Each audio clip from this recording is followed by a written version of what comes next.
Bien, bonjour à toutes et à tous. Alors aujourd'hui, nous allons terminer le chapitre 4 qui portait sur la question de la formation de l'unité lexicale. J'avais rappelé un petit peu quels étaient les principaux morphèmes constitutifs de l'unité lexicale en rappelant la distinction entre morphème libre et morphème lié, les morphèmes liés étant les affixes, en rappelant la distinction entre affixes flexionnels et affixes dérivationnels. Donc ce qui va surtout nous intéresser ici, ce sont les affixes dérivationnels, c'est-à-dire les suffixations, préfixations, etc. Et on avait parlé également de la distinction entre base et radicale, avec une définition qui n'est pas tout à fait celle que je vous avais donnée, qui est à nouveau reprise, puisque j'ai repris la diapositive de la semaine dernière. Je vous avais dit qu'une meilleure définition de la distinction entre base et radicale, c'est l'idée que le radical est la forme que prend la base au moment de la dérivation. Le radical, c'est la forme que prend la base pour la dérivation. C'est-à-dire que pour un mot comme nationalisation, la base et le radical sont les mêmes, c'est nation. Mais pour un mot comme précarité, on va dire que le radical, c'est précaire, mais la base, c'est précaire. Donc la base, c'est un mot de la langue, alors que le radical, c'est une transformation de ce mot pour entrer dans une dérivation suffixale. Ensuite, je vous avais énuméré, vous voyez que ça tient en peu de choses, ça tient en une diapositive. Bon, évidemment, on reste, on n'entre pas dans les détails, mais cette question de la formation des unités lexicales, les principaux modes de formation tiennent en peu de choses. Il y a assez peu de solutions. Il y a un certain nombre de linguistes qui travaillent vraiment sur la néologie, c'est-à-dire qui examinent, il y a des observatoires de la néologie qui examinent à chaque fois qu'un mot nouveau entre dans le dictionnaire et font une espèce de veille pour savoir quels sont les modes de formation privilégiés, etc., etc. Mais bon, là, nous, on se contente d'énumérer les modes de formation principaux. Et puis, j'avais terminé le cours en proposant une illustration de ces modes de formation des mots, en prenant des illustrations dans le Petit Robert, parmi les mots nouveaux. Vous avez, bon, là, je fais une toute petite parenthèse, vous avez peut-être entendu parler, parce que la presse s'en est fait l'écho, de l'introduction dans le Petit Robert du pronom yel. Voilà, bon, ben ça c'est plus de la sémantique grammaticale, puisque c'est un pronom, c'est un mot grammatical, c'est pas de la sémantique lexicale.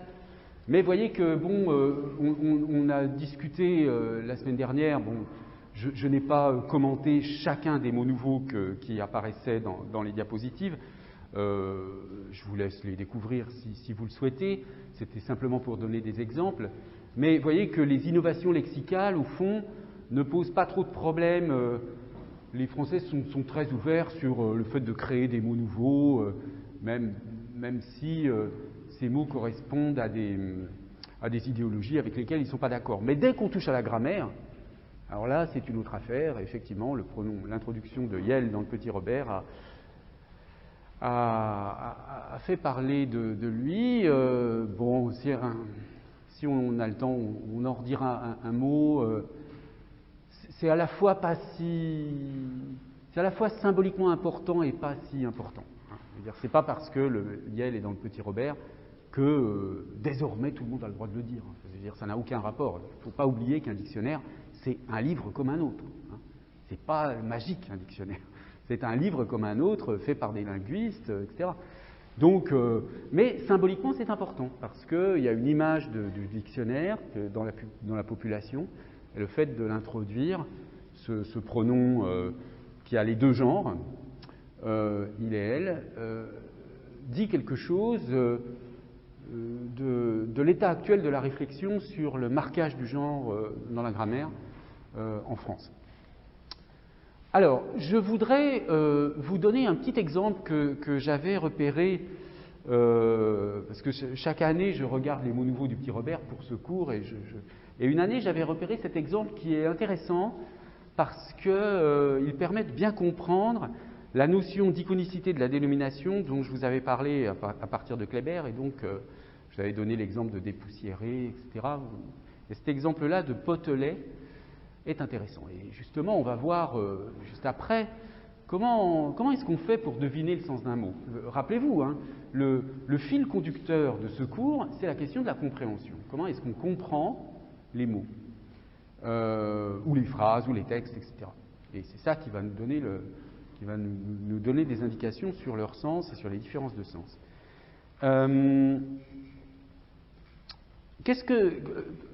Comment vous comprenez potelet? Qu'est-ce que ça signifie à votre avis? Un potelet, hein, non masculin. Qu'est-ce que vous diriez? Un petit pot. Est-ce qu'il y a d'autres hypothèses?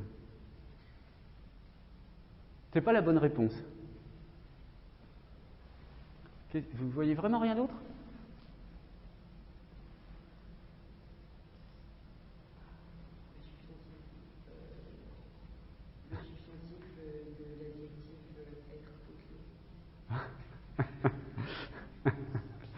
Oui, alors une année, j'avais bien aimé un étudiant ou une étudiante, je ne sais plus, m'avait dit un potelet, c'est un copain un peu grassouillet. Hein, bon, alors non, c'est pas ça encore. Alors il y a un mot que vous ne percevez pas dedans, c'est poteau. Un poteau. En fait, un potelet, la définition, c'est un petit poteau. Alors c'est vrai que ça aurait pu être un petit pot.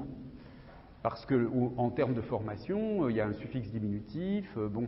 Mais là, il se trouve que, donc, on perçoit le diminutif dans potelet, mais on ne perçoit pas forcément le bon radical. Bon, une fois qu'on a l'information, potelet, petit poteau, là, vous comprenez tout, hein, apparemment. C'est-à-dire, vous voyez que le radical, donc, c'est là où c'est intéressant de voir que c'est la base poteau sur un radical POT. Alors, le problème, c'est que, un petit poteau, d'accord. Alors, vous voyez, là, je vous montre des poteaux de tailles différentes. Hein. Un grand poteau, des grands poteaux électriques, et puis là, un poteau pour une barrière qui est plus petit. Hein. Alors, est-ce qu'un potelet, c'est ça? C'est un petit poteau dans ce sens-là, plus petit que certains poteaux? Ben, en fait, non, pas du tout. Et un potelet, c'est un petit poteau spécial.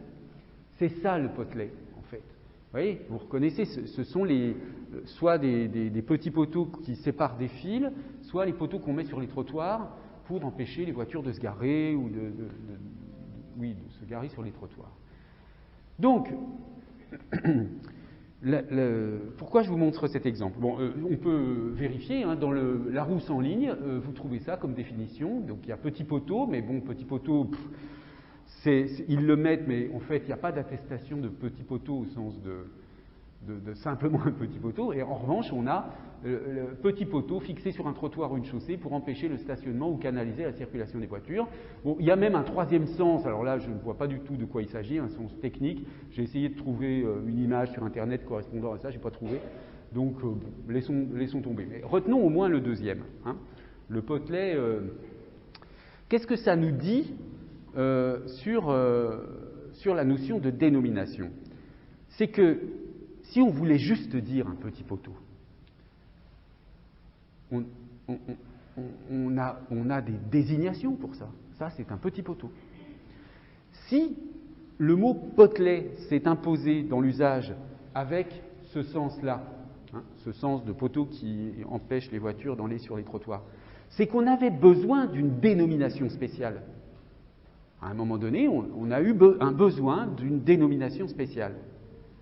Donc, on a créé potelet, mais si potelet signifiait seulement petit poteau, la dénomination, elle ne servirait à rien, parce qu'elle serait équivalente à la désignation. Donc, en fait, le potelet, c'est le petit poteau, mais un type spécial de petit poteau. Donc, cet exemple est tout à fait comparable à l'exemple de dépoussiérer que je vous avais donné. Hein. Je vous avais dit dépoussiérer, on peut dire c'est enlever la poussière. Mais quand vous avez une poussière dans l'œil, vous ne vous dépoussiérez pas l'œil. Pourquoi? Parce que dépoussiérer, ce n'est pas juste enlever la poussière. C'est enlever la poussière dans un contexte de faire le ménage. Bon. Donc on voit qu'à chaque fois, vous avez certes un mode de formation qui permet de faire une hypothèse sur le sens du mot, mais l'hypothèse sur le sens du mot est toujours trop générale. Et il y a une espèce de spécification qui est quasi imprévisible, et qui est très souvent le cas, et qui est liée au fait que si on n'avait pas un sens particulier pour la dénomination, on n'en aurait pas besoin et les désignations suffiraient.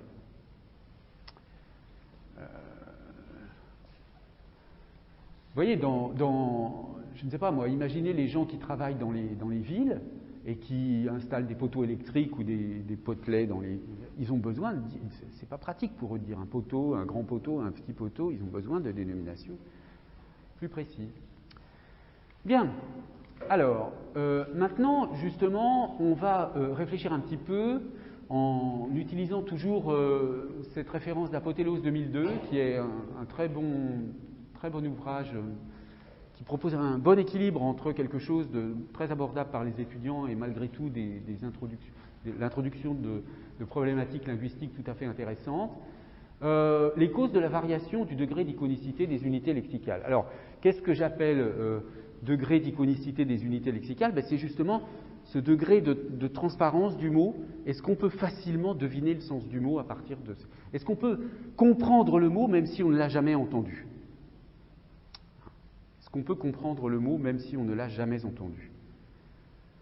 Alors parfois ça marche, parfois ça ne marche pas. Et justement, on peut s'interroger sur les raisons linguistiques qui vont faire que ça marche ou que ça ne marche pas.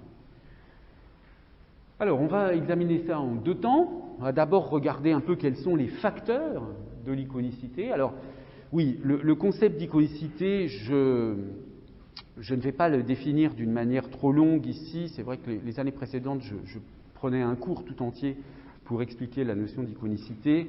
Bon, là, pour gagner du temps, je vous l'explique rapidement. La notion d'iconicité, elle est, au moins en apparence, la notion opposée à l'arbitraire du signe saussurien.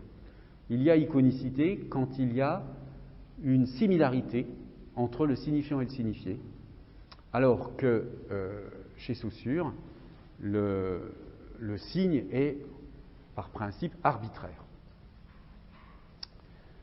Donc la notion d'iconicité en général, elle renvoie à la notion de motivation. On parle d'iconicité quand il y a une motivation. Une motivation du signe, c'est-à-dire que le signe, il a un certain signifiant, pas par hasard, mais pour une certaine raison.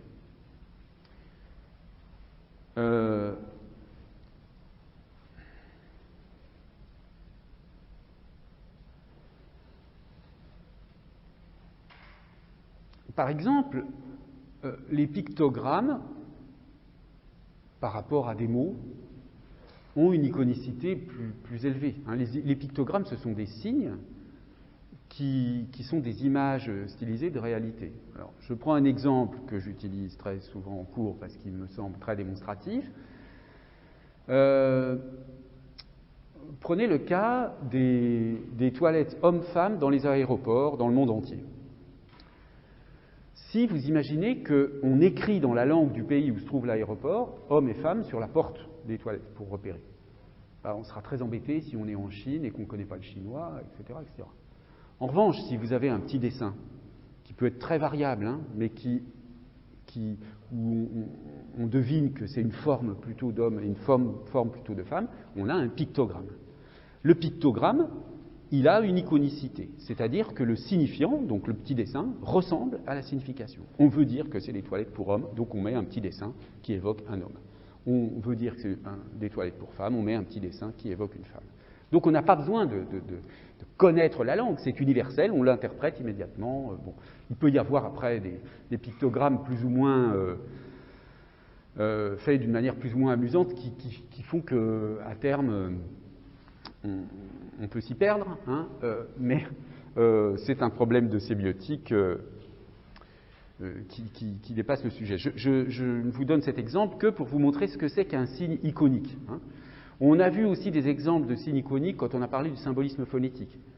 Quand on est dans un cas de symbolisme phonétique, On a, par exemple, je sais pas, vous prenez un adjectif comme rikiki. Rikiki, tout petit, hein, un mot familier qui veut dire tout petit. C'est un mot qui possède plein de i, donc là, on peut dire que c'est un mot qui est très iconique. Hein. Le signifiant ressemble au signifié. Alors, ça a l'air d'être le contraire de l'arbitraire, mais Saussure distinguait deux formes de l'arbitraire. L'arbitraire absolu et l'arbitraire relatif, ou la motivation relative, qui veut dire la même chose que l'arbitraire relatif. Il y a de l'arbitraire absolu, disait-il par exemple, dans un mot comme chêne, un chêne, l'arbre. Mais dans un mot comme poirier, il y a de l'arbitraire relatif. Poirier, pommier, cerisier, c'est de l'arbitraire relatif. Pourquoi? Parce que même si je n'ai jamais entendu le mot cacaoyer, par exemple, peut-être que vous n'avez jamais eu l'occasion d'entendre le nom de l'arbre sur lequel poussent les fèves de cacao, c'est le cacaoyer. Bon. Alors, quand on demande aux gens, ils disent, s'ils n'ont jamais entendu et qu'on leur demande, essayez de me trouver le nom de l'arbre sur lequel poussent les fèves de cacao, les gens disent soit cacaotier, soit cacaoyer, mais enfin, ils trouvent, quoi, à peu près. Et quand on vous dit, si je vous disais, je reviens de vacances, j'ai vu des cacaoyers magnifiques. Bon. Je pense que vous pourriez deviner que ce sont des arbres en rapport avec le cacao. Bon. Donc là, c'est de la motivation relative. Pourquoi c'est de la motivation? Parce que je peux deviner le sens du signe si je connais les éléments constituants. Un autre exemple donné par Saussure, dans les systèmes de la numération. Vous prenez des noms de nombres comme 2, 3, 4, bon, ça c'est de l'arbitraire absolu. Mais dès que vous êtes dans des nombres composés de deux mots, comme 17, qui veut dire 10 plus 7, 18, qui veut dire 10 plus 8, ou 42, qui veut dire 40 plus 2, 43, 40 plus 4, etc., vous vous rendez compte que vous avez besoin en gros d'une vingtaine de mots pour fabriquer une infinité de nombres. Hein? Vous avez besoin de 1, 2, 3, 4, 5, 6, 7, 8, 9, 10, 11, 12, 13, 14, 15, 16, donc 16, et après 17, c'est composé de 10 et de 7, 18, 19, ensuite vous avez besoin de 20, 30, 40, 50, 60, 70, c'est déjà composé, 70, 80, c'est 80, 90 aussi c'est composé. Donc vous voyez, quand vous comptez le nombre de briques de base, de mots de base dont vous avez besoin pour faire le système de la numération, je ne me souviens plus du compte exact, mais c'est entre 20 et 30. Vous avez besoin de 20-30 mots de base pour dire une infinité de nombres. Par exemple, si je vous dis 3 458 744, même si vous n'avez jamais entendu ce nombre précis, évidemment que vous pouvez deviner qu'est-ce qu'il signifie, puisque c'est juste une combinatoire de mots que vous connaissez déjà. Donc ça, c'est de l'arbitraire relatif pour Saussure. Pourquoi? Parce que même si vous n'avez jamais entendu 4 578 744, vous pouvez deviner le sens de ce mot à partir des unités composantes. Ça, c'est l'arbitraire relatif, ou la motivation relative chez Saussure. Alors, par exemple, un vacher, celui qui garde les vaches, c'est de la motivation relative. Mais un berger, c'est de l'arbitraire absolu. Parce qu'un berger, ce n'est pas celui qui garde les berges, celui qui garde les... Donc, il y a cette notion de motivation relative. Et ce qu'on appelle techniquement l'iconicité diagrammatique, c'est la même chose que la motivation relative, en fait. L'iconicité diagrammatique, l'iconicité, il y a deux types. L'iconicité d'image, quand il y a une ressemblance directe entre signifiant et signifié, et l'iconicité diagrammatique, quand c'est une similarité proportionnelle, disons. Donc on peut dire cacaoyer est à cacao, comme poirier est à poire, comme cerisier est à cerise. Donc ça, ce sont des relations proportionnelles qui définissent soit en termes saussuriens la motivation relative, soit en termes d'iconicité, l'iconicité diagrammatique. Alors ces notions d'iconicité d'image, iconicité diagrammatique, elles ont été introduites en linguistique par Jacobson à partir des travaux d'un grand philosophe américain, un des plus grands philosophes américains qui s'appelle Charles Sanders Peirce. Donc, dit-on l'inventeur de la sémiotique, mais c'est surtout un grand philosophe, la sémiotique, la science des signes en général. Hein, c'était pour lui non pas une science d'un objet particulier, mais c'est la science de la pensée. Hein, puisqu'il disait on ne peut pas penser sans les signes, donc si je fais la science des signes, je fais la science de la pensée, je fais de la philosophie fondamentale et donc de l'ontologie, etc., etc. Bref, voilà, en très résumé, la notion d'iconicité. C'est un concept dont je parle beaucoup dans mon séminaire, donc pour certains d'entre vous, je vous en reparlerai plus tard. Mais là, comme je voudrais garder du temps pour la sémantique grammaticale, je passe. Donc simplement, il faut comprendre l'idée. Oui, je vous en prie. Ah, Peirce, P-E-I-R-C-E. P-E-I-R-C-E, Peirce. Oui, ça vous dit, ça y est. Oui, non, mais c'est vrai qu'on a tendance à prononcer les Français Pierce, par exemple, mais ça se prononce Peirce. Bon, alors, on va examiner d'abord les facteurs de l'iconicité, les paramètres qui entrent en jeu pour la variation d'iconicité, et puis on va voir surtout les causes de la diminution de la diagrammaticité des unités lexicales, parce que souvent elles ont une bonne transparence, une bonne iconicité au départ, et ensuite elles diminuent pour toutes sortes de raisons qu'on va examiner. Et enfin, pour terminer, j'examinerai le cas de l'étymologie populaire, qui est le contraire, c'est-à-dire qui est une augmentation de l'iconicité, une remotivation de mots qui ne sont pas motivés au départ. Alors, commençons d'abord tout simplement par ce que Apotéleuse appelle compositionnalité et étayage paradigmatique. C'est simplement, je l'ai déjà un tout petit peu expliqué la dernière fois, c'est l'idée que quand on fait une décomposition, il faut que les éléments existent séparément. Hein. Par exemple, si vous décomposez si vous dérivez fortement de fort, donc la notation que je vous suggère d'adopter, c'est ce que vous devez faire à l'examen, hein. Vous noterez les choses s'il y a une question de ce genre-là. Vous notez la base, vous utilisez des crochets, hein. On part d'une base fort, qui est un adjectif, et on a une suffixation en ement qui donne un adverbe. Hein. Donc vous avez un système de crochets comme ça. Alimentaire, donc alors, et pour décomposer ces éléments, ben, vous avez fortement qui existe dans une série avec rapidement, lentement, c'est-à-dire tous les adverbes en ment. Donc l'élément ment, il existe séparément dans une série. Et puis l'élément fort, ben, il existe tout seul, il existe aussi en composition, dans le coffre-fort. Pour aliment, alimentaire, vous avez une base nominale, aliment, avec une suffixation en R qui donne un adjectif.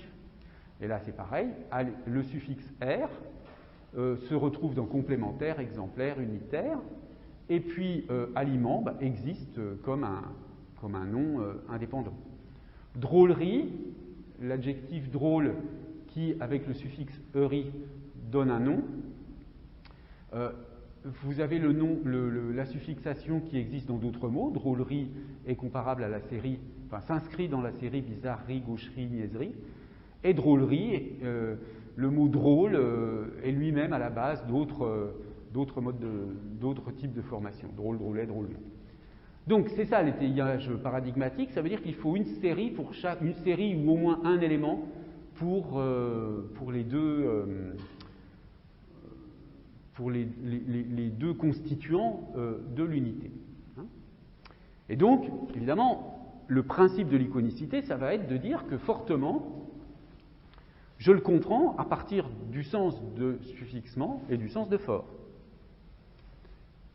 Donc, si fortement signifie d'une manière forte, l'iconicité, elle est très bonne. Ensuite, ce qui va jouer, c'est la productivité des constituants. La productivité des constituants. Alors, la productivité des constituants, ça peut signifier plusieurs choses différentes. Par exemple, ça peut être lié au nombre des unités lexicales dans lesquelles le morphème est attesté. Donc, c'est le nombre d'attestations type. Donc, par exemple, plane ou nef plane que vous trouvez dans aéroplane, nef que vous trouvez dans aéronef, vous le trouvez dans un très petit nombre de mots. Enfin, je veux dire, c'est le suffixe plane ou le suffixe nef, vous le trouvez dans un tout petit nombre de mots. Alors que, par exemple, le suffixe heure, en grandeur, vous le trouvez dans grandeur, je ne sais pas, qu'est-ce que vous pourrez donner comme autres exemples, je ne sais pas, c'est un suffixe qui est très, très courant. Alors, ensuite, deuxième facteur d'iconicité, c'est le nombre d'attestations, enfin, deuxième façon de comprendre la productivité, le nombre d'attestations du morphème dans les discours. Hein. C'est-à-dire, à une époque donnée, pour un empan synchronique, est-ce que le mot est très souvent utilisé ou pas, hein, dans les textes, dans la presse, peu importe. Et ensuite, il y a la quantité de néologismes que le morphème permet de construire dans une synchronie. Ça, c'est plutôt la vitalité du constituant.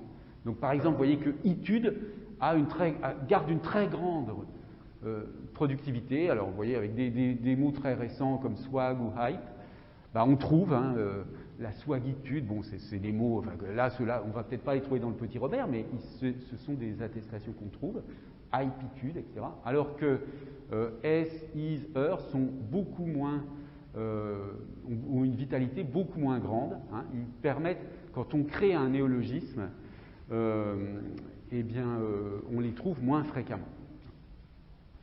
Et puis bon, il faut noter aussi qu'il y a des différences de productivité selon les variétés du français. Par exemple, cette suffixation qui permet de passer de magasin à magasiner, au sens de faire du shopping, ça ne se dit pas en France, français de France. Vous ne dites pas « je vais aller magasiner ». Mais c'est un mot courant au Canada, hein, au Québec. Donc, tout ça est très variable selon les variétés du français. Alors ensuite, il y a la question de la transparence formelle. Alors voici une petite citation de Apothéose. On dira d'un dérivé qu'il est formellement transparent si les morphèmes qui le constituent sont aisément identifiables par leur forme, si celle-ci ne présente pas de variation notable par rapport à ses manifestations habituelles, autrement dit, si elle est perceptivement prégnante, si on la perçoit immédiatement. Alors là, on voit la différence entre enlaidir et enjoliver. Pourquoi ? Parce que enlaidir, vous avez les qui est la base et qui n'est pas du tout déformé. Alors que enjoliver, vous avez joli, mais vous avez un V qui apparaît, qui est une espèce de morphème un peu parasite, hein, en tout cas pour l'interprétation, comme dans la différence entre artisanal et amical. Vous voyez, artisanal, vous le fabriquez à partir de artisan et vous ajoutez le suffixe al. Mais amical, si on le faisait de la même façon, il faudrait dire amial. Hein. Mais bon, pour des raisons diverses, on a gardé le C du latin amicus et il apparaît comme un phonème supplémentaire. Du coup, le parallèle n'est pas aussi net entre ami et amical qu'entre artisan et artisanal. De même pour la différence entre bordélique et angélique. Hein, bordélique, il y a bordel plus hic, mais angélique, il n'y a pas ange plus hic. Il y a le L qui là aussi est hérité du latin angelus, qui réapparaît pour éviter des hiatus. Hein. On voit bien que ce que la langue a voulu faire là, à ces moments-là, par rapport à un certain sentiment linguistique à une certaine époque, c'est éviter des hiatus entre voyelles. Hein. Mais bon, c'est simplement parce qu'à une époque donnée, on trouvait ça peut-être moche ou je ne sais quoi. Mais sinon, on pourrait très bien avoir amial, une réponse très amiale au lieu de très amicale. Pourquoi pas, hein. Je veux dire, simplement, ça n'est pas ce qu'a retenu notre langue. Bien. Alors maintenant, quelles sont les causes... Oui, je vous en prie.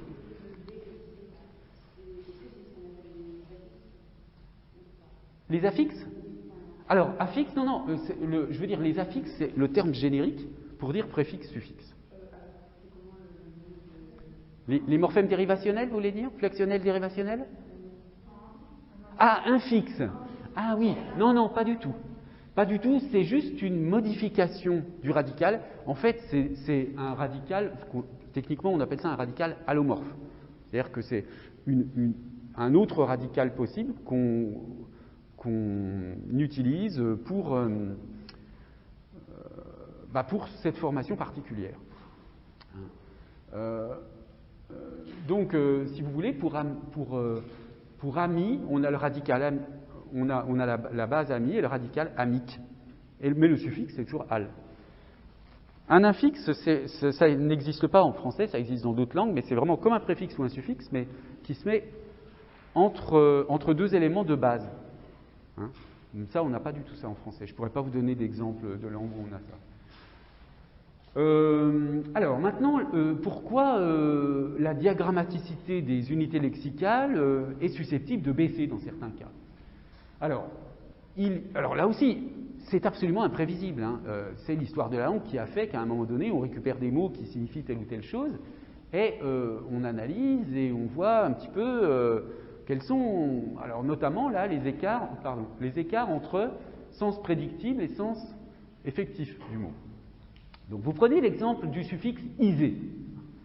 Isé, ça veut dire rendre, si on a une base quelconque, x plus isé, c'est agir de façon à rendre x. Par exemple, stériliser, c'est agir de façon à rendre stérile. Banaliser, agir de façon à rendre banal. Fertiliser, agir de façon à rendre stérile, etc. D'accord ? Donc vous avez une certaine régularité du suffixe et de la composition de la signification. C'est ça l'iconicité. Stériliser, banaliser, fertiliser ont une bonne iconicité. Je sais pas moi, on pourrait dire, si vous n'avez jamais entendu le verbe héroïser, si vous connaissez déjà banaliser, etc., vous pouvez comprendre tout de suite que ça veut dire agir de façon à rendre héroïque. Hein. Bref. Mais alors il y a des mots qui sont formés avec le même suffixe, mais qui n'ont pas la signification prévue. Hein. Brutaliser, ça ne signifie pas agir de façon à rendre brutal. Hein. C'est au contraire agir d'une manière brutale, à l'égard de quelqu'un. Donc, brutaliser, même s'il est formé sur le suffixe isé, comme les autres, il a une iconicité plus faible. D'accord ? Parce que c'est pour cette raison que je parlais d'étayage paradigmatique tout à l'heure de série. Stériliser, banaliser, fertiliser s'inscrit bien dans une série. Alors que brutaliser est à part par rapport à la série.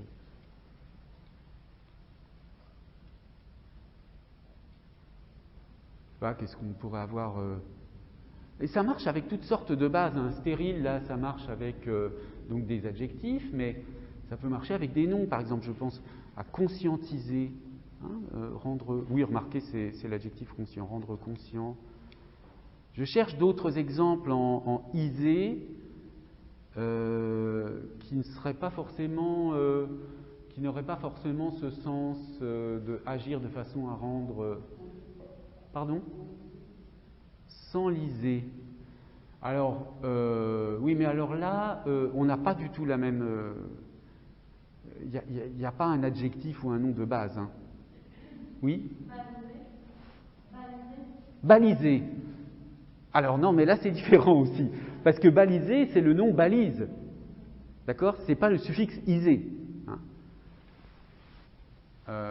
C'est le nom balise qui a été, c'est une conversion, qui a été convertie en verbe. Bon, il faudrait regarder avec. Oui, vous avez une idée ? Capitaliser. Ah oui, ça c'est un bon exemple qui effectivement ne signifie pas du tout agir de façon à rendre capital. Hein. Alors, capitaliser, c'est augmenter son capital, mettons, faire du capital. Et ça a l'air d'être assez proche de la série brutalisée, parce que on voit bien qu'il y a une espèce de renforcement du capital, renforcement du brutal, etc., etc. Donc il y a peut-être deux séries, hein, c'est peut-être un suffixe qui est polysémique, mais en tout cas, alors ça, je pense que oui, sur le TLFI, dont je vous ai déjà parlé, quand vous voulez étudier des choses comme ça, le TLFI répertorie les préfixes et les suffixes. Hein. Il y a des entrées pour les préfixes et les suffixes, donc vous pouvez trouver toutes sortes d'attestations. Et ensuite, il y a des modes de recherche, des requêtes sur des dictionnaires qui vous permettent de trouver tous les mots qui se terminent en isé ou qui ont le suffixe isé. Et à partir de ça, on fait une étude et puis on regarde s'il y a des séries parallèles, des séries différentes. Et chaque cas, en fonction de chaque suffixe, ça va être différent. Mais ça s'étudie, ça s'étudie. Il y a quand même des régularités visibles et puis des cas qui sont un petit peu en dehors d'un mode de formation régulier, quoi. Alors ensuite, il y a un deuxième problème qui arrive lorsque on a plusieurs suffixes, par exemple, ou alors préfixe plus suffixe, donc plusieurs dérivations, et que se pose le problème de l'ordre dans lequel interviennent les différents morphèmes. Alors, par exemple, vous prenez invalidable, l'adjectif, invalidable. Alors, invalidable, il y a deux façons de l'obtenir. Soit vous partez de l'adjectif valide, vous fabriquez par conversion le verbe valider. Alors, je rappelle, attention, ER, ce n'est pas un suffixe. ER, c'est un morphème flexionnel, c'est le morphème d'infinitif qui apparaît parce que vous avez un verbe. Donc ça peut être validé, validons, je validerai, etc. Peu importe. Mais quand on passe de l'adjectif au verbe, on n'a aucun morphème qui a été ajouté là. D'accord ? Donc c'est bien de la conversion. C'est un simple changement de classe grammaticale sans ajout d'un morphème dérivationnel. Donc, de valide au verbe valider, de valider à validable, c'est-à-dire qu'on peut valider. Validable, ça signifie qu'on peut valider. Et du coup, vous obtenez par l'ajout du préfixe négatif 1, donc à partir de qu'on peut valider, invalidable, qu'on ne peut pas valider. D'accord ? Et puis, vous avez un autre mode de formation, à partir de valide, toujours, donc vous fabriquez le verbe valider par conversion, mais cette fois-ci, vous faites d'abord la préfixation négative. Donc valider, ça donne invalider, c'est-à-dire rendre invalide. Valider, invalider, ça veut dire rendre invalide. Et vous obtenez invalidable, puisque invalider signifie rendre invalide, invalidable signifie qu'on peut invalider, qu'on peut rendre invalide. D'accord ? Donc c'est complètement différent le sens des mots. Alors, je vous donne des exemples. Par exemple, pour l'exemple petit a, donc invalidable au sens qu'on ne peut pas valider, un compte ou un mot de passe invalidable. C'est-à-dire vous n'arrivez pas à valider, vous essayez, vous mettez valider le mot de passe, ça ne marche pas, c'est invalidable. Donc on ne réussit pas à valider. Et puis les exemples petit b, ça va être des exemples où ça signifie qu'on a le droit d'invalider. Monsieur Mistral Bernard, homme très honorable, très influent dans son canton, et dont l'élection invalidable, donc on peut invalider, a été effectivement invalidée plusieurs fois. Invalidable, qu'on peut invalider. Pourrait-on affirmer que les parlementaires corses, depuis une trentaine d'années par exemple, aient été invalidés ou considérés comme invalidables? Donc qu'on ne peut pas invalidable, qu'on peut invalider. Allons assez loin dans le modèle pour voir si le principe de base est scientifiquement invalidable, c'est-à-dire qu'on peut l'invalider, puisque si quelque chose dans la science, on ne peut pas l'invalider, ça veut dire que ce n'est pas vraiment scientifique, parce qu'il faut qu'on puisse valider ou invalider les choses dans la science. Bref, donc vous voyez que ça c'est un exemple très bien choisi par apothéose, pour montrer que selon l'ordre dans lequel on fait intervenir les préfixations et les suffixations, le sens du mot va diverger. Alors je n'ai pas pensé, j'aurais dû jeter un coup d'œil sur le TLFI pour voir un peu sur invalidable si le TLFI donne bien les deux significations. Je regarderai pendant la pause et je vous dirai ça tout à l'heure. Alors ensuite, donc vous avez d'autres cas un peu du même genre, mais parfois où la différence est quand même moindre. Alors, je n'ai pas donné d'exemple d'ailleurs. Bon, pour indirectement, deux façons d'arriver à indirectement. Soit vous faites passer de direct à indirect, donc qui n'est pas direct, et indirectement, donc d'une manière indirecte, c'est-à-dire d'une manière qui n'est pas directe. Et sinon vous passez de direct à directement, et ensuite vous niez indirectement, donc vous obtenez non directement. Alors, mais là, la nuance de sens, c'est microscopique, hein, entre d'une manière indirecte et non directement. Peut-être qu'il faudrait jouer pour trouver des exemples qui contrastent ces deux cas, jouer sur la polysémie de direct ou indirect. Mais bon, alors un cas plus intéressant, c'est à partir de mobiles. Pour arriver, et alors là, parce que vous arrivez à des formations qui même ne se prononcent pas de la même façon. Vous partez de mobile, vous obtenez immobile, donc avec une préfixation négative, et puis immobiliser, donc rendre immobile. Alors ça marche dans la série stériliser, tout ça, hein, on cherchait des exemples tout à l'heure, immobiliser, agir de façon à rendre immobile. Et immobilisable, donc qu'on peut immobiliser. Par exemple, je ne sais pas, imaginez dans une installation, il y a quelque chose qui bouge, il faudrait l'immobiliser, c'est difficilement immobilisable parce que ça bouge tout le temps, etc. D'accord ?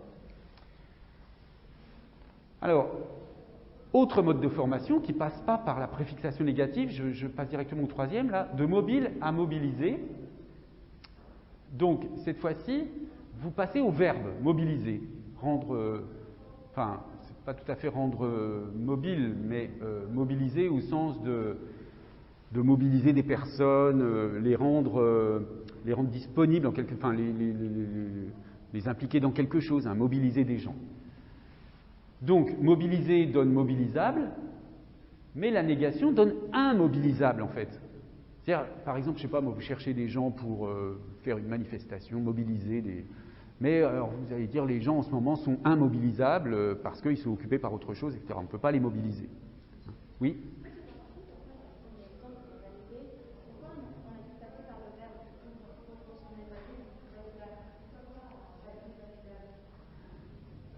Parce que validable, vous êtes obligé de l'interpréter comme qu'on peut valider. Donc, vous passez forcément par le verbe. Hein, c'est pour ça.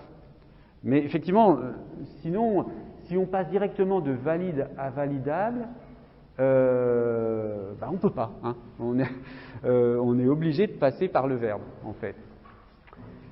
Alors, un cas qui n'est pas possible, manifestement, c'est de passer de mobile à mobiliser au sens qu'on vient de voir, et il n'y a pas le verbe immobiliser, hein, pour donner un mobilisable. Immobilisable passe forcément par mobilisable. Donc là, c'est une différence importante aussi. Et vous voyez, à chaque fois, ce sont des exemples qui fonctionnent avec un préfixe négatif et un suffixe, et où donc la négation n'agit pas au même moment du processus. Donc là, évidemment, il y a aussi une diminution de l'iconicité de l'unité lexicale, puisque, en fait, le sens est moins prévisible que dans d'autres cas, hein, en raison de la pluralité de sens. Alors ensuite, il y a des cas un petit peu, je dirais, moins massifs, mais quand même qu'il faut noter, qu'on appelle le cas des intégrateurs paradigmatiques. Alors, bon, quand vous prenez cerisier, pommier, bon, ça marche bien, ce sont des noms d'arbres. Hein. Qu'on fabrique, les noms d'arbres, on les fabrique de manière régulière à partir d'un suffixier et puis du nom du fruit. Hein, pomme, pommier, poire, poirier, cerise, cerisier, etc. Bien. Mais alors, quand vous prenez peuplier, vous êtes embêté parce qu'il y a le suffixier qui rappelle les noms d'arbres, mais peuple, c'est pas l'arbre sur lequel pousse le peuple, hein, le peuplier. Donc, le problème, c'est que on a un genre de suffixe qui a l'air d'être un nom d'arbre, mais la base ne correspond pas. Alors, il y a un exemple intéressant aussi, antigrippal. Donc ça, on l'appelle intégrateur paradigmatique, le suffixier, parce qu'il permet d'intégrer peuplier dans la catégorie des noms d'arbres. mais sans être pour autant analysable. Donc là, l'iconicité de peuplier, elle est très faible par rapport à l'iconicité de pommier. Hein. Il n'y a pas d'iconicité du tout. On sait, enfin, si, un tout petit peu, puisqu'on sait quand même que c'est un nom d'arbre grâce à Yé. Mais on ne peut pas le décomposer, l'analyser, on ne sait pas exactement quel genre d'arbre c'est. Alors que pour cerisier, je sais au moins quelle est sa fonction à cet arbre, même si je ne sais pas à quoi il ressemble. Alors, grippal. Quand on prend antigrippal, si je dis que grippal c'est relatif à la grippe, antigrippal, ça voudrait dire, parce que grippal c'est un dérivé de grippe, hein, c'est un adjectif dérivé de la grippe. Bon. Antigrippal, ça devrait signifier qu'il n'est pas relatif à la grippe. Mais ça ne veut pas du tout dire ça. Hein. Et puis d'un autre côté, si je prends antigrippe, en disant qu'un antigrippe ce serait quelque chose qui est destiné à combattre la grippe et que j'ajoute un suffixe al, ça voudrait dire qui est relatif à un médicament antigrippe, ce qui n'est pas du tout ça. Hein. Donc en réalité, le al, il est analogique, on peut faire au moins cette analyse de dire que si on a antigrippal, c'est parce qu'on a grippal et on a mis le même suffixe, mais c'est simplement par analogie et on ne peut pas analyser grippal, on ne peut pas analyser antigrippal d'une manière aussi transparente qu'on analyse grippal relatif à la grippe. Hein. Donc antigrippal a une iconicité plus faible que grippal. Bon, il y a une autre analyse possible, hein, qui est proposée par Apotélos, c'est que ce sont des adjectifs relationnels, et donc que la compositionnalité sémantique s'effectue non pas direct avec l'adjectif, mais avec le nom. Par exemple, fiscaliser, c'est soumettre à l'impôt, c'est pas agir de façon à rendre fiscal. Donc antigrippal viendrait de anti plus grippal. Bon, mais passons, c'est un point moins massif que le suivant, donc ce qu'on appelle l'orphelinisation du dérivé, ça c'est très simple, mais c'est très courant. C'est-à-dire vous avez des mots qui étaient analysables dans un état plus ancien de la langue. Par exemple, déceler, en fait c'est un dérivé au départ de celer qui signifiait cacher. Mais aujourd'hui, évidemment, celer ne signifie plus cacher. Une prouesse, c'est une forme de l'adjectif preux, qui veut dire vaillant, courageux, qui a été transformé en proue. Et une prouesse, on peut le considérer comme dérivé si on connaît le sens de preux, proue, si on a des connaissances historiques. Hein. Mais ça, d'un locuteur à l'autre, évidemment, c'est là où, au fond, quand on a des connaissances linguistiques, des connaissances en histoire de la langue, forcément, le degré d'iconicité des mots augmente d'une manière spectaculaire. Hein. Bon, et puis, parfois, dans les expressions figées, la perte d'iconicité est énorme. Hein. Avoir maille à partir avec quelqu'un, donc, vous connaissez l'expression, enfin, ça signifie avoir un différend, avoir des problèmes avec quelqu'un, un différend avec quelqu'un. Est-ce que vous savez un petit peu ce qu'elle signifie littéralement, cette phrase? Avoir maille à partir avec quelqu'un? Non? Eh bien, déjà, il faut comprendre que partir, ça veut dire partager. C'est le sens ancien de partager. Et puis la maille, c'était une toute petite monnaie, une monnaie de très faible valeur. Donc, avoir maille à partir avec quelqu'un, c'est littéralement avoir une toute petite somme d'argent minuscule à partager avec quelqu'un, donc avoir un problème avec quelqu'un. Alors enfin, il y a le cas des faux dérivés des pseudomorphèmes. Donc, vous prenez le parallèle entre incalculable et inextricable. Bon, ça a l'air d'être parallèle, hein. On a able, etc. Mais ici, vous avez calcul qui est dérivé en calculable et ensuite nié en incalculable. D'accord? Mais vous ne pouvez pas faire ça avec inextricable, parce que vous n'avez pas une base extrique qui serait parallèle. Donc on peut considérer que c'est un faux dérivé et que extrique est un pseudomorphème. Alors, c'est vrai qu'en latin, ça marche. Inextricabilis vient de extricare, et là, du coup, on a le préfixe négatif, on a le suffixe en habilis, et on a bien une base extrique. Mais cette base extrique, elle existe en latin, mais pas en français. Donc on a ici une analyse possible des morphèmes, enfin on a une iconicité en latin du mot inextricabilis, mais en français, inextricable n'est pas du tout une bonne iconicité. Hein. Dernier exemple, carpet, qui signifie petit tapis. Bon, vous reconnaissez le suffixe et, donc vous avez l'impression que il y a une certaine transparence, mais en réalité, vous ne pouvez pas faire opérer le diminutif à partir d'un radical carpe. Carpet, c'est intéressant comme mot, je vous donne juste rapidement son histoire. Vous voyez qu'au départ, c'est un tissu, c'est un tissu d'ameublement, donc tapis mobile d'une chambre qui ne recouvre qu'une partie de la pièce, d'où l'idée de petit. Et voyez l'histoire, il est emprunté à l'anglais carpet, au sens de tapis qui sert à recouvrir les tables, les lits. Mais l'anglais est emprunté à l'ancien français. D'accord? Donc c'est passé donc carpite, tissu épais servant à faire des vêtements, à couvrir des meubles, qui est lui-même emprunté à l'italien, carpita, tissu à long poil servant à recouvrir des meubles, qui vient du latin carpita vestis, donc carpere, déchirer, lacérer, charpie. Vous voyez, carpet, c'est la même étymologie, c'est que charpie.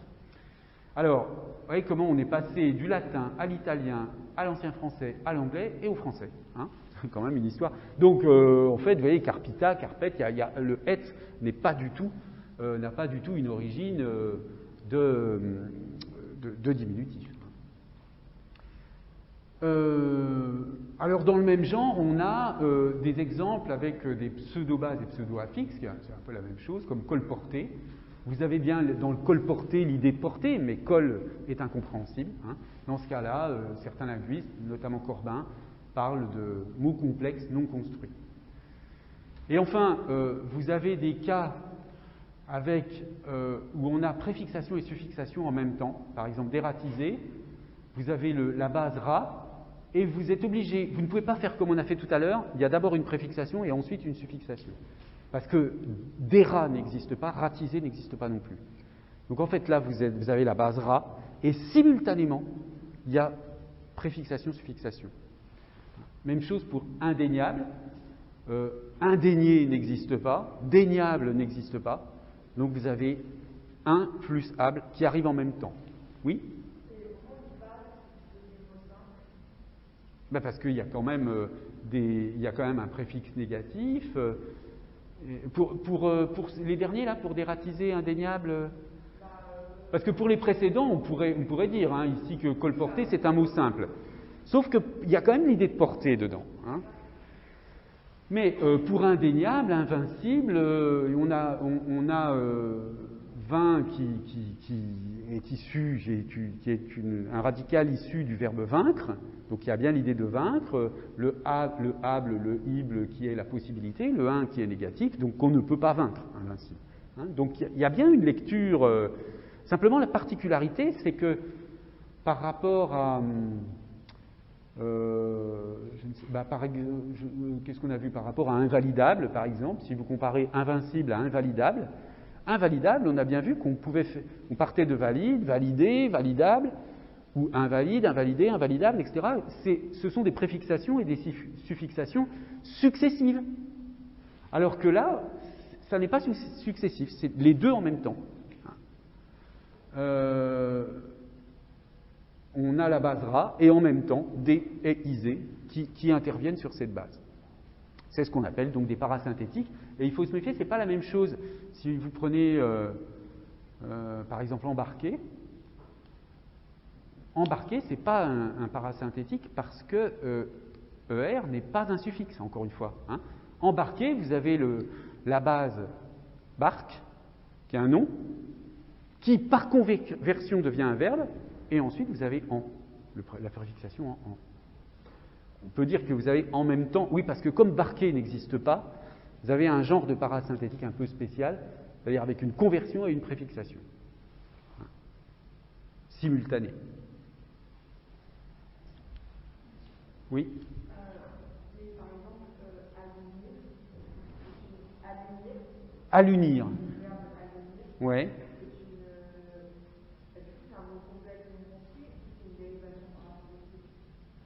Oh ben, écoutez, à l'unir comme ça, l'unir, donc c'est une conversion, on n'a pas à l'unir, donc c'est comme embarquer. C'est-à-dire que vous avez le A qu'on a dans atterrir, amérir, donc qui est un préfixe qui existe dans un paradigme, et qui agit sur une base qui est au départ nominale, mais qui va être convertie en verbe. Donc vous avez cette fois-ci en même temps, non pas préfixation, suffixation, mais en même temps préfixation et conversion. Comme pour embarquer, préfixation et conversion en même temps. Donc, je reprends sur l'étymologie populaire. Alors, cette fois-ci, on va voir avec l'étymologie populaire des phénomènes de remotivation. Donc, cette fois-ci, c'est l'inverse, c'est plus la perte de l'iconicité, donc de la perte de motivation. Hein, quand on dit motivation, motivation du signe, motivation dans les langues, c'est encore une autre façon de parler de la notion d'iconicité. C'est si vous voulez, il y a deux sortes de motivation. Il y a la motivation par l'iconicité, puis il y a une motivation d'un autre type totalement qui s'appelle par l'indexicalité. Mais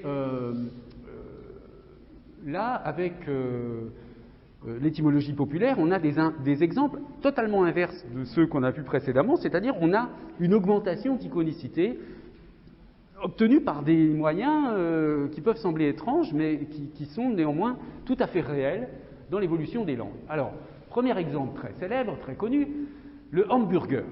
Bon, vous ne le saviez peut-être pas, mais le hamburger, étymologiquement, c'est le sandwich qu'on fait dans la ville de Hambourg. Hein. À l'origine, ça vient de Hambourg, et le hamburger, c'est une dérivation sur le nom de la ville de Hambourg. Mais les gens ont entendu, enfin les Anglais, anglophones ont entendu ham dans hamburger. Ham au sens de jambon. Et burger qui ne veut rien dire, mais qui a fini par prendre un sens de sandwich. D'où cheeseburger, etc., etc. Mais vous voyez que la segmentation au départ hamburger, elle n'a aucun sens, elle est totalement absurde, ça n'a aucune réalité linguistique. Enfin, elle est absurde. Elle n'est pas absurde, puisqu'elle est faite par... Simplement, on a cru voir ce mot, et c'est entré dans la langue. Cette étymologie fausse est devenue une réalité linguistique. Bon, même chose pour les jours ouvrables. Hein. Les jours ouvrables, c'est une forme ouvrée, c'est une forme de œuvrer, travailler. Mais la plupart du temps, les gens pensent que les jours ouvrables, c'est les jours où c'est ouvert. Hein. Mais pas du tout, c'est les jours où on travaille. Bon, exemple encore deux exemples très faciles à comprendre et bien connus. Le bikini, le maillot de bain 2 pièces, ça vient d'un nom propre qui est l'île de Bikini. Hein. Parce que, bon, je ne sais pas l'histoire en détail, mais je suppose que les gens se baignaient et que, voilà, on a nommé les maillots de bain de cette façon-là, île de Bikini. Mais l'étymologie populaire, enfin les locuteurs naïfs, ont interprété bikini en bi, au sens de deux, plus kini, qui évidemment ne veut strictement rien dire, puisque c'est un nom propre au départ, bikini, hein, c'est comme hamburger. Donc ensuite, on a fabriqué monokini par permutation avec bi, sur une base kini qui en fait finit par signifier maillot de bain, et qui finit par, signifier vêtements de bain. Hein. C'est comme ça d'ailleurs qu'on a fabriqué récemment le burkini, hein, qui est le maillot de bain équivalent de la burqa, ou dans une idéologie inverse, le zérokini, qui est le fait de se baigner nu, par exemple. Bon, voilà, mais ça suppose une espèce de base kini, qui en fait est une invention populaire. Dernier exemple, le pantacourt, fabriqué à partir de pantalons. Bon, pantacourt qui,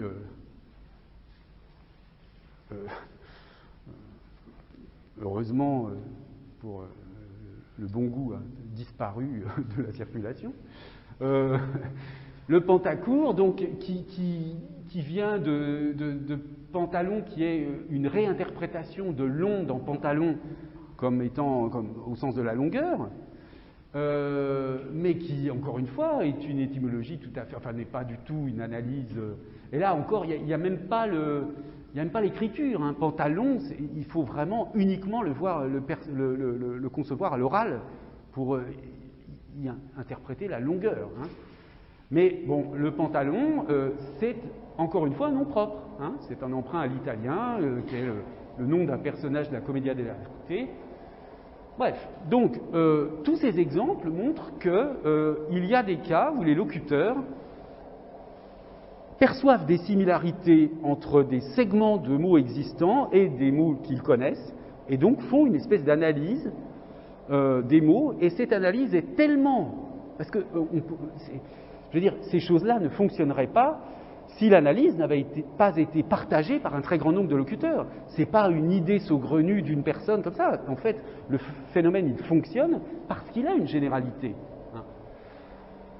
Bon, ce sont des cas de remotivation qui montrent que, dans le fonctionnement du langage, on ne cesse de faire des analogies, de percevoir des similarités, et donc d'analyser les mots en fonction de ces similarités. Vous avez toutes sortes d'exemples de ce genre-là dans le langage enfantin qui montrent que on a cette tendance à ramener ce qu'on entend et qu'on ne connaît pas vers des choses déjà connues. En fait, c'est ça. Hein. C'est vraiment ça l'analogie. On ramène l'inconnu à du connu, d'une certaine façon. Par exemple, vous trouvez fréquemment des enfants qui, au lieu de dire une toile d'araignée, ils entendent une toile d'araignée, mais ils comprennent une étoile d'araignée.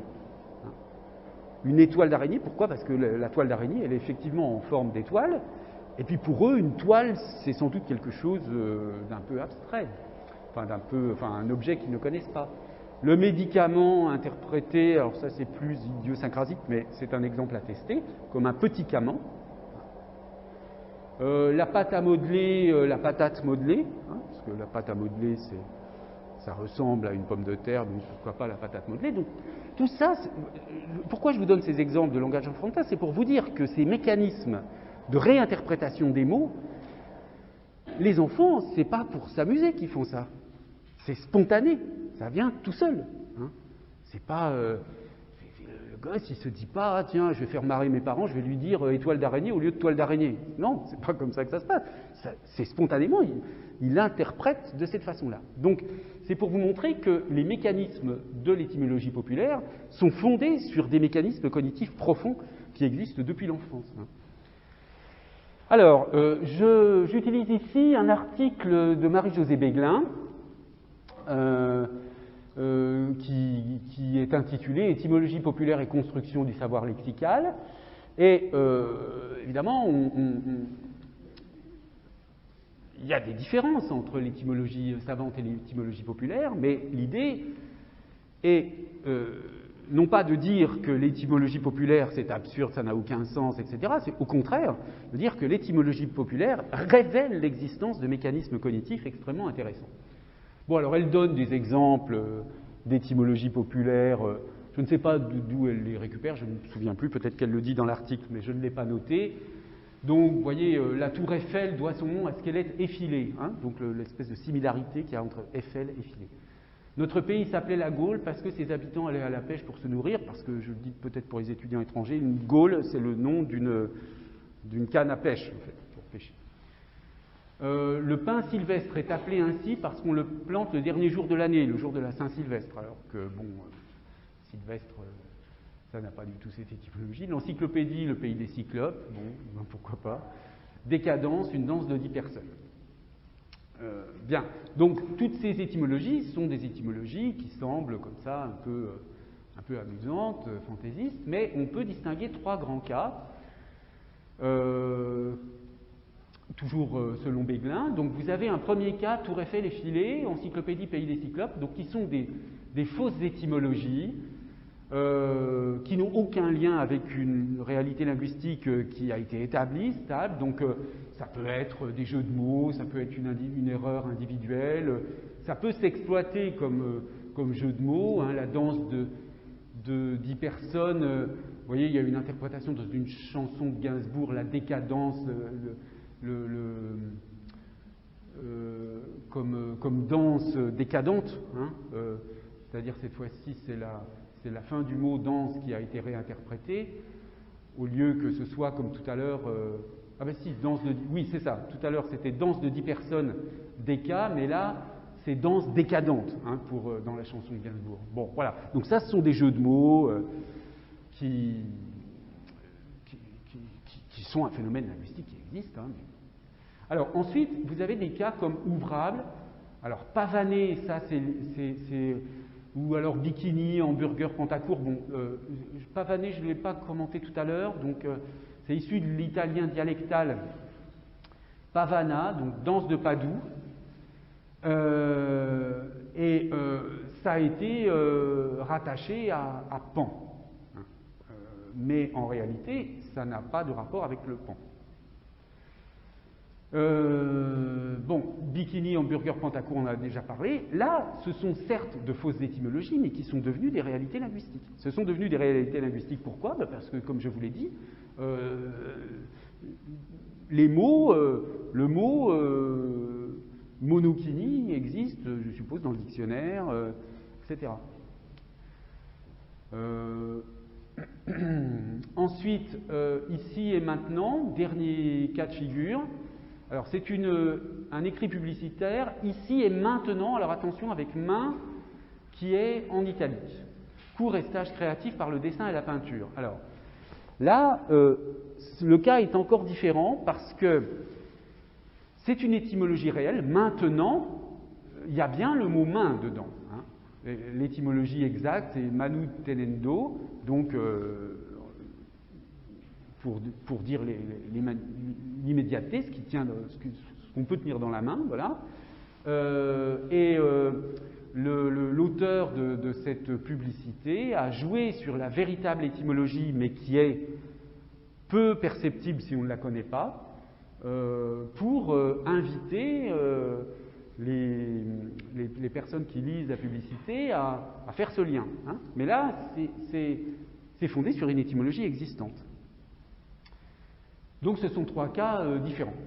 Alors, quelles sont les procédures qui sont mises en œuvre dans le cas de l'étymologie populaire? Vous avez plusieurs mécanismes qui jouent sur l'organisation des unités lexicales ou bien sur leur organisation syntagmatique. Pour le premier point, organisation des unités lexicales, bien, alors là, on fait des liens, hein, on établit des connexions de signification entre des unités simplement parce qu'elles ont le même signifiant. Donc, exemple de titre de presse, elle était légère et elle volait. Alors là, c'est un jeu de mots assez typique donc des titres de presse de Libération, par exemple. Donc il y a voler qui peut signifier dérober et qui signifie voler dans l'air, s'envoler, etc. Donc ça, c'est un premier cas de figure fondé sur une sorte d'exploitation d'un rapport homonymique. Hein. Ensuite, deuxième cas de figure, établir des connexités de signification entre des unités dont les signifiants se ressemblent. Assumer, c'est assommant. L'humour, l'amour, ça tient à une voyelle. Voilà, traductore, traditore. Et le grec, soma, sema. Bon. Donc tout ça, ce sont des cas de paronomase où on établit des rapprochements entre des mots qui ne sont pas apparentés du point de vue de l'étymologie, mais on les apparente quand même en raison de la proximité des signifiants. Donc dans le premier cas, c'est donc l'identité des signifiants, et dans le deuxième cas, c'est la proximité des signifiants. Ensuite, il y a les procédés d'analyse syntagmatique. Alors, une analyse du mot, mais qui reste inachevée.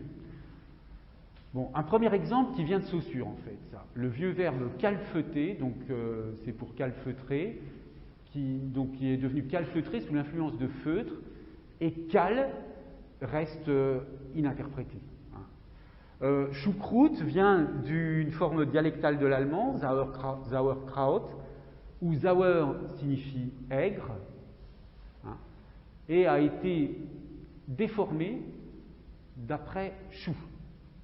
Donc on a transformé Sauer en chou. C'est quand même assez lointain, hein, c'est assez étrange comme transformation, mais enfin admettons. Et la finale, croûte, on l'a gardée, mais sans qu'elle soit du tout associée à un signifié. Donc là, on a un morceau du mot qui reste ininterprétable. Vous vous souvenez, on a vu tout à l'heure, dans la première partie du cours, des cas de ce genre-là, avec un élément, comme dans inextricable, etc., qui n'est pas forcément bien identifié. Ensuite, les morphèmes grammaticaux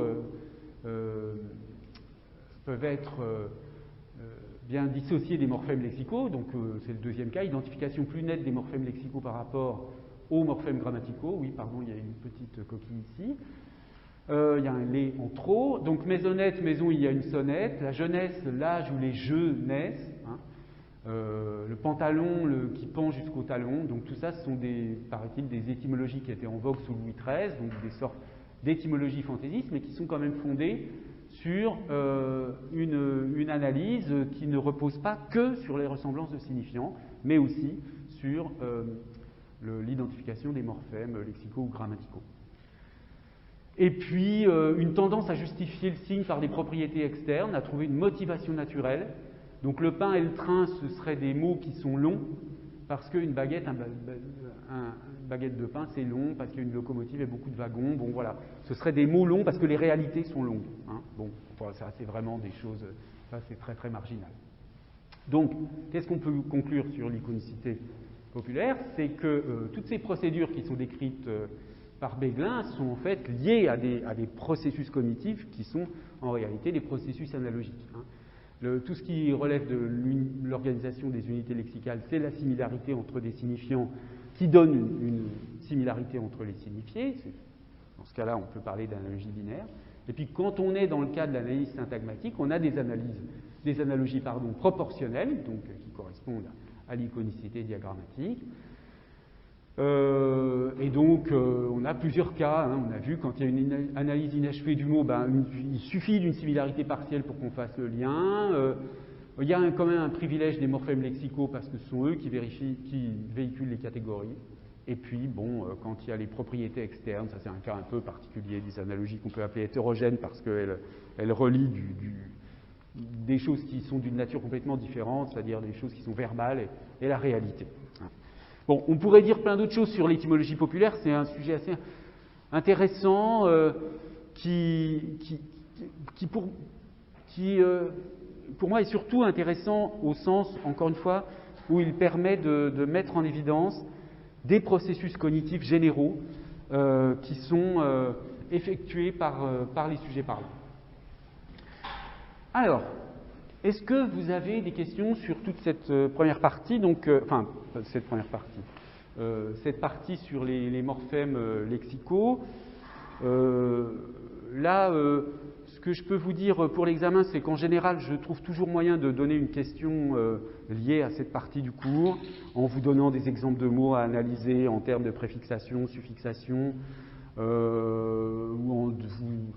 en vous demandant quel est le degré d'iconicité de tel mot, pourquoi, etc. Voilà. Ça, c'est quand même une partie du cours qui se prête à des petits exercices. Donc, en général, je trouve toujours une question plus de type exercice sur cette partie du cours, alors que les autres parties du cours donnent plutôt lieu à des questions de cours classiques, du genre expliquer telle notion, ou commenter une citation, etc.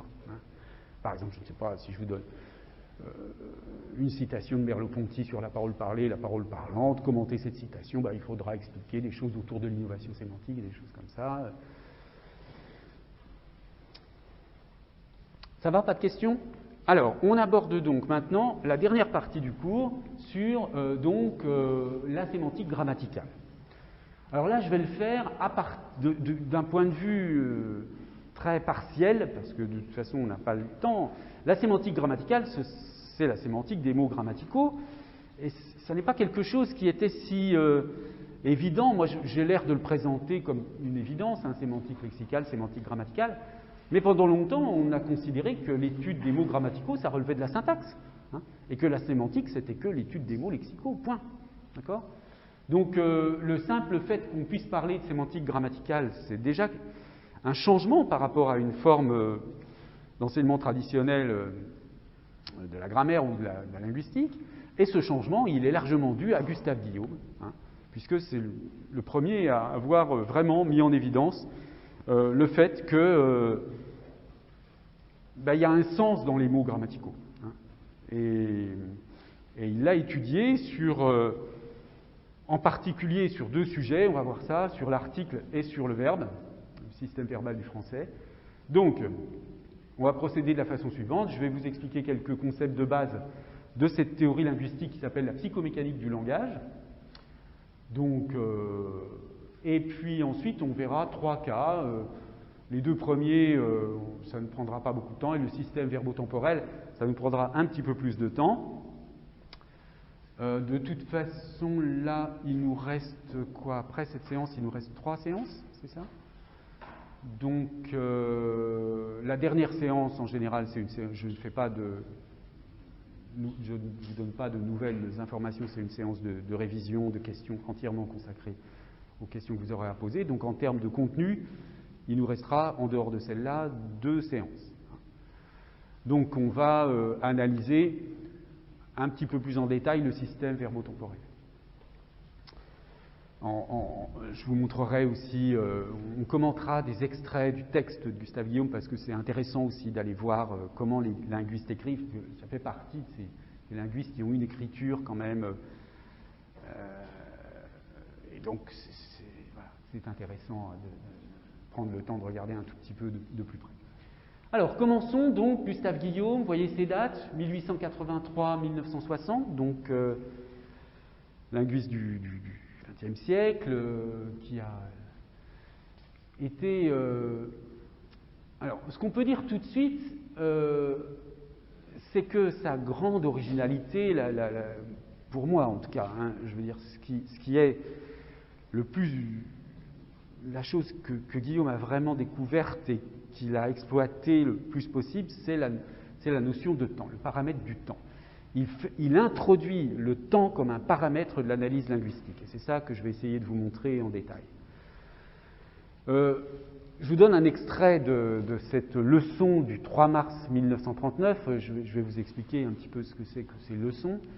J'ai brièvement indiqué en terminant ma dernière leçon le principe sur lequel je me proposais d'entreprendre l'étude descriptive du système verbo-temporel français.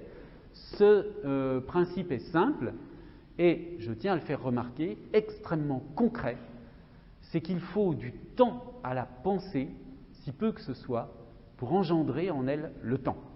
Ce temps indispensable à la pensée pour engendrer en elle le temps constitue ce que j'ai appelé l'axe chronogénétique. Bon, on va voir ça en détail, mais vous voyez que le paramètre du temps est très important. L'idée ici, c'est que le verbe est un mot qui indique le temps. Hein. Bon, l'idée un peu géniale de Guillaume, ça a été de dire que pour pouvoir indiquer le temps, ça prend du temps. Hein. Bon, je vous expliquerai ça, bien sûr, mais volontairement, je laisse ça d'une manière un peu énigmatique pour l'instant. On verra en détail ce que ça signifie. Alors, quelques éléments biographiques. Donc, en 1909, Antoine Meillet propose à Gustave Guillaume, qui était en fait employé de banque, hein, il n'était pas du tout... il était employé de banque, et Antoine Meillet était un grand linguiste. Vous voyez, un grand linguiste vraiment de la fin du 19e, début 20e, qui a été le maître de Gustave Guillaume, mais vous voyez, l'élève de Louis Havet, de Bréal, on a parlé de Bréal hein, quand on a parlé de la sémantique. Donc Meillet était un élève de Bréal au Collège de France, élève de Saussure à l'École pratique des hautes études. Il fait un cours de grammaire comparée et un cours sur l'iranien à la suite de Saussure. Il fait une thèse sur l'emploi du génitif accusatif en vieux slave. Il occupe la chaire de grammaire comparée au Collège de France, où il travaille donc sur la structure des langues indo-européennes. Et il a formé toute une génération de linguistes français, Benveniste, Marcel Cohen, Georges Dumézil, Benveniste vous connaissez, Martinet vous connaissez peut-être aussi, Lucien Ténière, Vindriès, etc. Il devait diriger la thèse de Paulan, hein, sur la sémantique du proverbe. Et c'est lui qui découvrit Gustave Guillaume. Donc ça, c'est les extraits de la notice Wikipédia. C'est le premier à avoir identifié le phénomène de la grammaticalisation. Donc je vous donne tous ces éléments pour vous dire que Meillet, c'était vraiment un grand ponte de l'époque dans la linguistique française, hein, grand ponte de la linguistique générale. Et donc, il fréquentait une banque dans laquelle travaillait Guillaume, et paraît-il que ils ont discuté. Meillet trouvait ce garçon intelligent et lui a dit tenez, si ça vous intéresse, venez suivre mes cours. Alors, il commence à suivre les cours de Meillet, donc il a 26 ans, Guillaume, et 10 ans après, il publie son premier livre, hein, en 1919. Le problème de l'article et sa solution dans la langue française, un livre totalement novateur, extrêmement intéressant, qui inaugure une perspective cognitive avant tout le monde, hein, en quelque sorte. Dire la linguistique cognitive américaine qui naît dans les années 50, en fait, elle était, l'idée de cette façon de faire de la linguistique était déjà chez Guillaume en 1919. Il publie ce livre, Le problème de l'article et sa solution dans la langue française. Vous voyez, le titre est déjà un peu curieux. Qu'est-ce que ça veut dire, le problème de l'article et sa solution dans la langue française? C'est une question qui est extrêmement judicieuse. Il se trouve qu'en français, il y a un article. Il n'y en a pas en latin. Il n'y a pas d'article en latin. Hein? La question, c'est pourquoi une langue, à un moment donné, juge utile de créer un article, alors qu'elle vient d'une langue où il n'y en a pas. Et l'idée de Guillaume, c'est que le français a résolu un problème de pensée, un problème de conceptualisation qui ne se posait pas encore en latin, et l'a résolu en créant l'article. Hein. Alors il y a un article dans les langues romanes, pas seulement en français, mais Guillaume l'a travaillé en français. Et non seulement il a une thèse sur l'émergence de l'article, bon je ne peux pas vous l'expliquer en détail, ce serait un petit peu trop compliqué, mais c'est simplement l'idée qu'à un moment donné, on a eu besoin de distinguer la notion d'actualisation, et l'article a servi à ça. Mais non seulement Guillaume a donc cette thèse sur l'émergence de l'article, pourquoi l'article apparaît en français, mais en plus, le livre reste la meilleure étude qui a jamais été faite sur les emplois stylistiques de l'article. C'est-à-dire qu'il examine toutes sortes de textes dans lesquels il y a des articles qui sont employés avec des nuances extrêmement fines, et il analyse chaque nuance, et c'est au fond, en même temps, un traité de stylistique de l'article. Ce n'était pas ce qu'il voulait faire spécialement, mais parce qu'il y a une sorte de théorie qui sous-jacente, mais c'est un livre tout à fait étonnant, qui a été salué d'ailleurs, qui a été préfacé par Louis Havet, hein, qui était donc le professeur de Meillet, enfin, disons, un des professeurs de Meillet, et Guillaume était qualifié dans l'avant-propos de ce livre, écrit par Havet, comme un linguiste psychologue. Hein. À l'époque, on disait ça, mais aujourd'hui, on dirait un linguiste qui fait de la linguistique cognitive, en fait. Hein. Donc, il y a vraiment l'émergence mondiale de la linguistique cognitive chez Guillaume. Bon, chose qui, évidemment, enfin, cet auteur, il n'est pas traduit en anglais, très peu. Hein. Il y a un livre qui est traduit, donc, si vous voulez, les linguistes américains ne connaissent pas du tout. Mais il y a quand même là quelque chose d'extrêmement important dans l'histoire des idées linguistiques. Alors ensuite, en 1929, il publie Temps et Verbe, qui est peut-être ce qui est le plus connu, ce qui a commencé où là, il commence à mettre en place vraiment une théorie qui va rester importante au fil des années, parce que le cadre théorique du problème de l'article, il est encore imparfait. Hein. Je veux dire, il va construire ensuite une théorie de l'article qui n'est pas celle qui est dans ce livre beaucoup plus descriptif, hein, de Gustave Guillaume. Alors en 1929, donc, il travaille sur les temps, hein, sur le système des temps en français, comment ça s'organise, les temps, la morphologie, etc. Et il publie ce livre qui reste encore, une fois, je veux dire, toutes les études contemporaines sur l'aspect, par exemple, sur les temps, utilisent, en le sachant ou non, des concepts qui ont été mis en place par Guillaume à ce moment-là. Hein. J'ai oublié de vous dire, dans la notion dès 1919, le concept d'actualisation, il est déjà sous-jacent. Bon, alors ensuite, je mentionne très rapidement quelques articles qu'il a publiés, enfin pas quelques, en fait, je vais vous montrer tous les articles qu'il a publiés. Il y en a très peu, en réalité. Aujourd'hui, si vous voulez, il y a une telle pression pour la publication chez les universitaires que même un jeune maître de conférence, il a déjà au moins publié 10-15 articles dans des revues. Guillaume, il a publié ça dans toute sa vie. Il a écrit 2 livres. Donc, si vous voulez, c'est incomparable avec les pratiques scientifiques contemporaines. Mais là, ce que je vais vous montrer, c'est la liste de tous ces articles.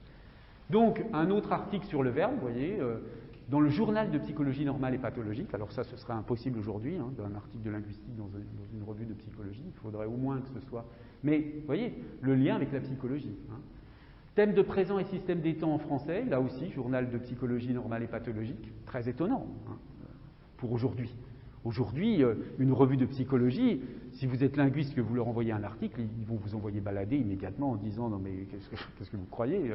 Nous, on est des pros de la psychologie, on ne va pas prendre des linguistes. » Voilà. En 1938, parce que, alors, donc Guillaume, en fait, non seulement c'est un type complètement génial qui a inventé des choses incroyables, mais en fait, comme il venait, comme c'est un autodidacte, il n'a jamais eu de poste à l'université. Il a juste été vacataire, chargé de cours, si vous voulez, à l'école pratique des hautes études, grâce à l'insistance justement de Meillet, qui à sa mort a fait promettre à Benveniste, qui lui était quelqu'un d'extrêmement, qui avait tous les honneurs, enfin qui était au Collège de France, etc.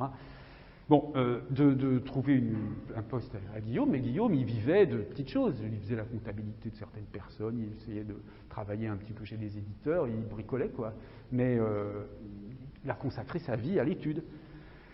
Mais sans avoir de poste universitaire, vraiment. C'est un peu comme Peirce. Peirce, un des plus grands linguistes américains, Jacobson disait, il était tellement génial qu'aucune université n'a jamais voulu de lui. Bon, c'est un peu le problème parfois. Il y a des gens géniaux qui sont un peu en dehors du système et qui, du coup, n'arrivent pas à être intégrés. Donc, il devient chargé de conférences à l'école pratique des hautes études et c'est à partir de là qu'il va commencer à donner des cours pour lesquels on a récupéré toutes ses notes. Et c'est ça qui ensuite a été publié sous le titre « Leçons de linguistique de Gustave Guillaume ». Donc, ce sont ses cours à partir de 1938 à l'école pratique des hautes études, et on a tous les cours. On a genre, je ne sais plus, 20-25 volumes, ou si vous voulez, vous les lisez, vous êtes comme si vous écoutiez Guillaume en train de faire cours. Bon, alors ensuite, d'autres articles rapidement, donc vous voyez encore une fois sur les verbes, sur les auxiliaires cette fois-ci, discernement et entendement dans les langues, mots et parties du discours, ça on en parlera un petit peu, c'est sur la théorie des parties du discours, esquisse d'une théorie psychologique de la déclinaison. Voyez, alors c'est marrant parce qu'il fait des articles très linguistiques, discernement et entendement dans les langues, mots et parties du discours pour le journal de psychologie, mais pour Acta Linguistica, il fait une théorie psychologique de la déclinaison. Vous voyez cette espèce de mélange entre le linguistique et le psychologique. Comment se fait un système grammatical? Conférence de l'Institut de linguistique de l'Université de Paris. Donc là, c'est sur la notion générale de système grammatical. Ensuite, un article que j'aime beaucoup, qui est très célèbre, très célèbre, chez les Guillaumiens, de la répartition des 3 radicaux du verbe aller dans les formes de la conjugaison française. Alors là, c'est un article dans lequel Guillaume essaye d'expliquer, de justifier pourquoi on utilise al pour l'imparfait, ir pour le futur, j'irai, tu iras, tu allais, il allait, et v pour le présent, je vais, tu vas, il va, mais quand même al pour nous allons, vous allez. Donc il croise une théorie de la personne, une théorie du temps, tout ça, pour justifier, pour dire pourquoi on dit v. Il trouve une raison. Il trouve une raison que personne n'avait trouvée jusqu'à présent. Il n'y a pas d'autre explication à ma connaissance, à supposer qu'elle elle est un peu tirée par les cheveux à certains moments, son explication, mais il n'y en a pas d'autre. Existe-t-il un déponent en français? Bon, ça c'est plus classique. Alors là, particularisation et généralisation dans le système des articles français, c'est là où on commence à avoir la théorie définitive de l'article que je vous exposerai. Théorie avec les tenseurs, là, un petit peu comme on a vu pour les parties du discours. Encore une fois, la question de l'article. Alors le sous-titre, d'une raison qui s'est opposée jusqu'ici à une coopération étroite et fructueuse des linguistes historiens et des linguistes théoriciens, c'est assez révélateur de la façon dont Guillaume va se positionner dans le champ de la linguistique. À cette époque, il y avait quand même une emprise très forte de l'explication historique. Hein. On expliquait les faits linguistiques par l'histoire. Et lui, il veut défendre une explication synchronique, théorique, enfin une explication par rapport à l'organisation interne du système de la langue. Vous voyez apparaître plusieurs fois le Français moderne, hein, qui est effectivement, c'est la plus ancienne revue de linguistique en France, linguistique française, et c'est une revue qui a beaucoup accueilli les articles de Guillaume, jusqu'à créer des controverses. Là, il y a un autre livre, c'est vrai, j'ai oublié d'en parler, l'architectonique du temps dans les langues classiques, où il a simplement développé temps et verbe, la théorie de mise en place dans temps et verbe pour le grec et le latin. Logique constructive interne du système des articles français, là, il continue à élaborer sa théorie très particulière des articles. Ensuite, il y a il y a deux articles sur la représentation du temps dans la langue française qui, en fait, ont donné lieu à toute une polémique à l'intérieur du français moderne parce que ça...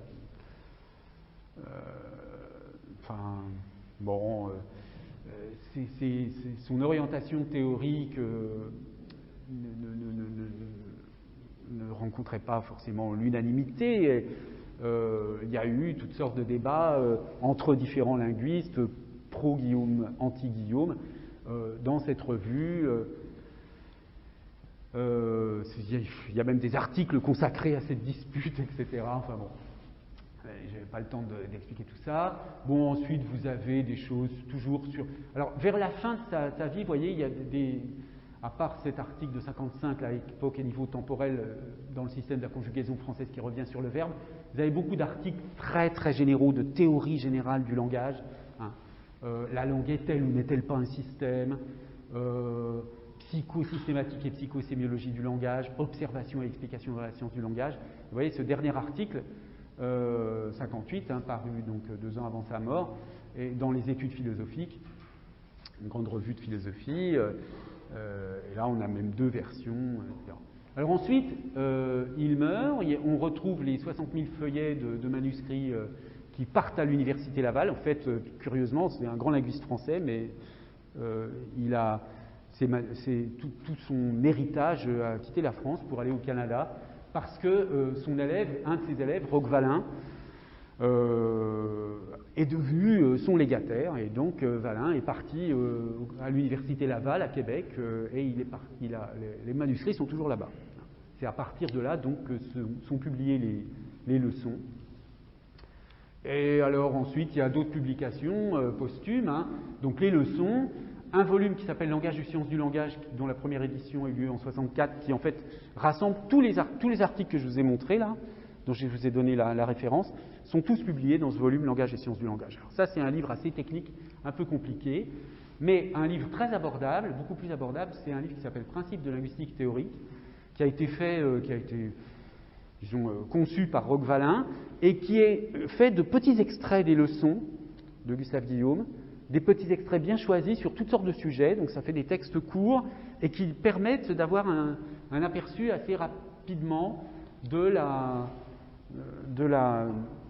pensée de Guillaume. Et puis ensuite, on a publié des livres qu'il n'avait pas complètement terminés, hein, Prolégomène à la linguistique structurale, 1 et 2, Essai de mécanique intuitionnelle.